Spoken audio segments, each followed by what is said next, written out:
আজকে হলো ডে 19। তো আজকে চলো কি কি খাই শেয়ার করি। এত গরমের মধ্যে তো মাজা খেয়ে শরীরটা পুরো ঠান্ডা হয়ে গিয়েছিল। তারপর বিছানায় শুয়েছিলাম, কখন যে ঘুমিয়ে পড়েছিলাম বুঝতেও পারিনি। তো আজকে খাওয়া দাওয়া এতটুকুই, আবার দেখা হবে নেক্সট ডেতে।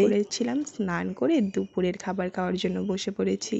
আজকে তো দুপুরের খাবারে হালকা পাতলা এবং সিম্পলি খাবার ছিল হলো পটল ভাজা, তার সঙ্গে ছিল পাট ভাজা।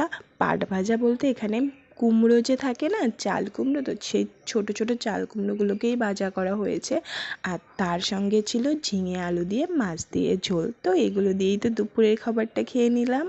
সন্ধ্যাবেলা একটু রেডি সেডি হয়ে বেরিয়ে পড়েছি, একটু দিনহাটায় যাব, কিছু কেনাকাটা করার আছে। তো আমার তো মায়ের দরকারই মেনলি এসেছিলাম, আর আমি তো জানো যদি আসি একটা হলেও কুর্তি নেব। তো শপিং মলে এসে কুর্তি ট্রায়াল দিচ্ছিলাম, দেওয়ার পরে বাড়ি ফেরার পথে আইসক্রিম খেয়ে নিয়েছিলাম।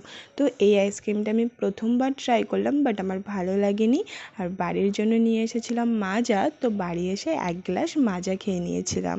তো এত গরমের মধ্যে তো মাজা খেয়ে শরীরটা পুরো ঠান্ডা হয়ে গিয়েছিল। তারপর বিছানায় শুয়েছিলাম, কখন যে ঘুমিয়ে পড়েছিলাম বুঝতেও পারিনি। তো আজকের খাওয়া দাওয়া এতটুকুই, আবার দেখা হবে নেক্সট ডেতে।